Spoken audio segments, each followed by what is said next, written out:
Hey everybody, I'm back for more Christianity. Um, we left off with the terrible tragedy of the um, longest day and Jesus' crucifixion, and he is in the um, in the tomb for 3 days till on the first day, which is Sunday. Um, he miraculously is risen from the dead, where his body is gone.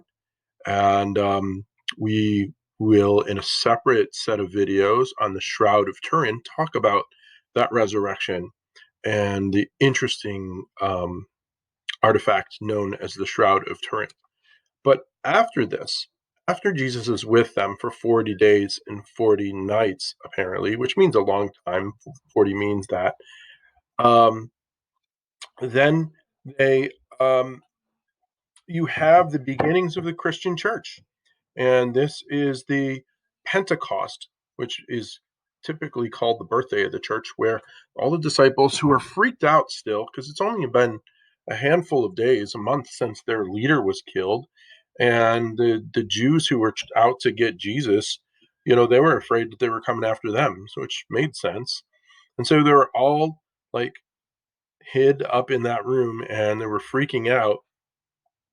And as they were praying, all of a sudden there was a great earthquake, and this wind and fire filled the room, as you can see in the picture over here.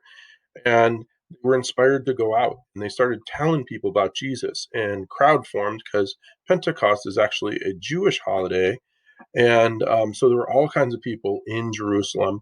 And the people were amazed because these disciples who were from Galilee, remember they're kind of backwater folks, um, they were speaking in the native languages of the people on the street. And there's no way they could have known those languages. So there were all kinds of thousands of converts that to Christianity that day. The disciples started getting bolder. They started preaching in the temple.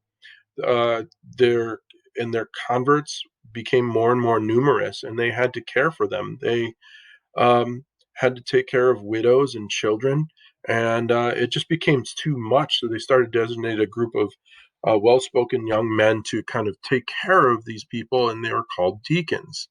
And they even had deaconesses. So the ranking members of the church were even women in its earliest days. That's kind of cool. One of the most famous was this preacher by the name of Stephen, and we're gonna see him in a minute or two. The Christians held everything in common, and kind of was like kind of a socialist kind of group where everybody contributed and everybody took care of one another in its most pure form. Um, they prayed in the synagogues on Saturday, and then they held in these house churches to remember the resurrection. They would sing songs and they would tell stories about Jesus, and they would sit down to a meal. And at the end of the meal, they would bust out the bread and wine and tell the story of the Last Supper. And this is the basis for liturgies that in Mass that's existed since the very beginning. Actually, these rituals, these Mass, these Christian rituals of bread and wine are even older than the Bible. That's pretty, the New Testament. It's a pretty cool thing. So, moving on, we come to a pretty famous guy by the name of Saul. Okay.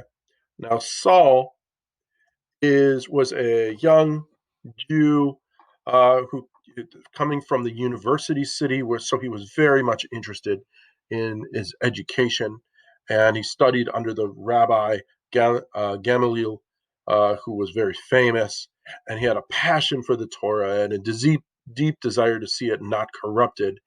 And so he went to try to find those people who were corrupting it. And Jews were seen as such, at least under Saul's idea. And so what he did was he started to go to the Jewish Sanhedrin, who had just killed Jesus, right? And, like 20 years, before that, um, maybe less, 10 years from that. Um, and he says, I'd like to arrest these Christians who are kind of out in the streets and causing you know, all kinds of problems.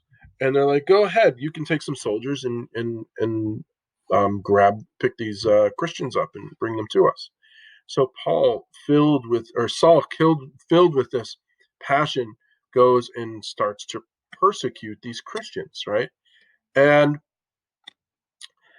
um, and so Peter gets arrested, and he has to just give up on this Christianity thing, and he doesn't do it. He says, between your commandments and God commandments, I'll choose God's all the time.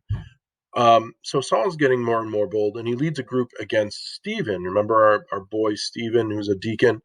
Um, he is preaching in the temple very powerfully. Stephen was a great speaker. And um, Saul leads a group of people to grab him, take him outside the city, and stone him, throw stones on him till he's dead. And as the persecutions continue, the panic in Jerusalem gets crazy, and the Sanhedrin are nervous about Saul's intensity, and they're like, "We got to get him out of here. He's too crazy." And so they decide to send him away to continue his attacks in the neighboring city in Syria, up in Damascus. And Saul, they're like, "We want you to go up there and do what you do the good job that you're doing down here." And he doesn't realize they're trying to get rid of him. And he's like, "Okay, I'll head up." So Saul leads a group out, um, and as he's traveling up to Damascus, he sees a bright light that blinds him, and it knocks him off his horse, and he hears a voice say, "Saul, Saul, why do you persecute me?" And he says, "Well, who are you?" And the voice you hear is, "It is I, Jesus, who you have persecuted." Now it's coming from the light. It's Jesus has been dead for how many years, and has risen, and he's in heaven. So is this how Jesus coming back to earth to speak to this Saul, who is now blind?